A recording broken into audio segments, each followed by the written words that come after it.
Shalom, puji nama Tuhan. Mari kita siapkan hati kita untuk membaca dan merenungkan firman Tuhan. Kita berdoa terlebih dahulu. Bapa, kami datang kepadamu. Kami bersyukur untuk kebaikan, untuk kesetiaan, dan untuk setiap hal yang Engkau kerjakan bagi kami. Terima kasih Tuhan. Kami percaya kami mampu melewati setiap pergumulan, tantangan, itu karena Engkau yang ada bersama dengan kami. Saat ini kami membuka hati kami untuk merenungkan firman-Mu.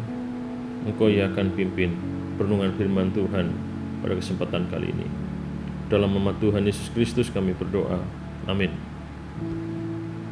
Puji nama Tuhan. Mari kita buka Alkitab kita baca dalam Filipi pasal 2 ayat 19 sampai ayat yang ke-22. Saya bacakan buat kita semuanya. Timotius dan Epafroditus. Tetapi dalam Tuhan Yesus, kuharap segera mengirimkan Timotius kepadamu, supaya tenang juga hatiku oleh kabar tentang hal ikhwalmu. Karena tidak ada seorang padaku yang sehati dan sepikir dengan aku, dan yang begitu bersungguh-sungguh memperhatikan kepentinganmu, sebab semuanya mencari kepentingannya sendiri, bukan kepentingan Kristus Yesus. Kamu tahu bahwa kesetiaannya telah teruji dan bahwa ia telah menolong aku dalam pelayanan Injil sama seperti seorang anak menolong bapaknya. Puji nama Tuhan. Masih dalam tema menjadi pribadi di atas rata-rata.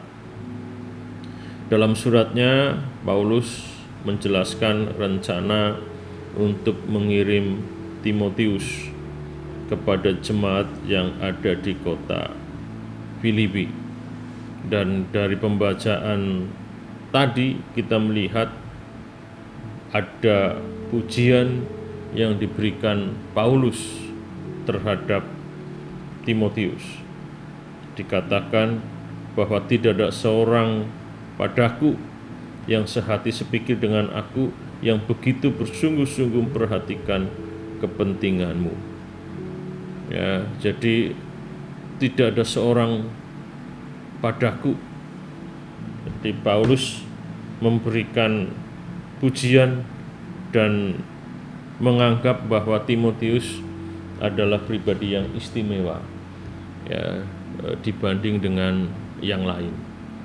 Kita melihat apa yang membuat Timotius menjadi pribadi yang istimewa, pribadi yang di atas rata-rata, sekalipun dia masih sangat muda pada saat itu. Dari pembacaan tadi kita bisa melihat bahwa Timotius menjadi pribadi di atas rata-rata karena dia memiliki kepedulian yang luar biasa. Dia memiliki kepedulian di atas rata-rata. Ayat yang ke-20, karena tidak ada seorang padaku yang sehati dan sepikir dengan aku, dan yang begitu bersungguh-sungguh memperhatikan kepentinganmu. Jadi Paulus melihat bahwa Timotius punya kesungguh-sungguhan di dalam memperhatikan kepentingan jemaat di kota Filipi. Timotius pribadi yang sangat memiliki kepeduliannya bahkan di atas rata-rata. Itu yang pertama. Yang kedua, Timotius adalah pribadi yang di atas rata-rata karena dia juga memiliki ketulusan yang luar biasa. Jadi ketulusannya di atas rata-rata. Ayat yang ke-21, sebab semuanya mencari kepentingannya sendiri, bukan kepentingan Kristus Yesus.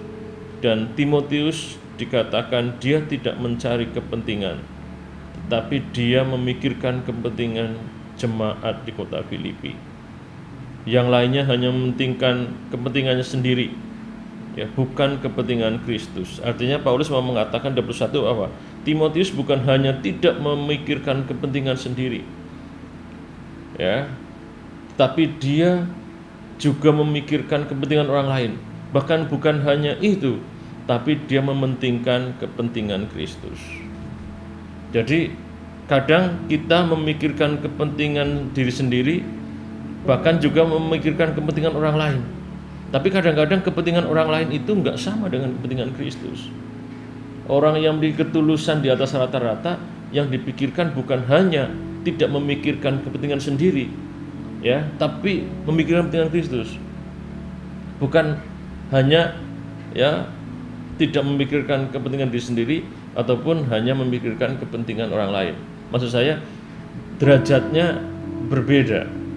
Ya, orang yang tulus sungguh-sungguh, yang dipikirkan bukan hanya diri sendiri ataupun orang lain, tapi yang dipikirkan adalah kepentingan Kristus. Sekali lagi, kadang kita memikirkan diri sendiri atau memikirkan orang lain.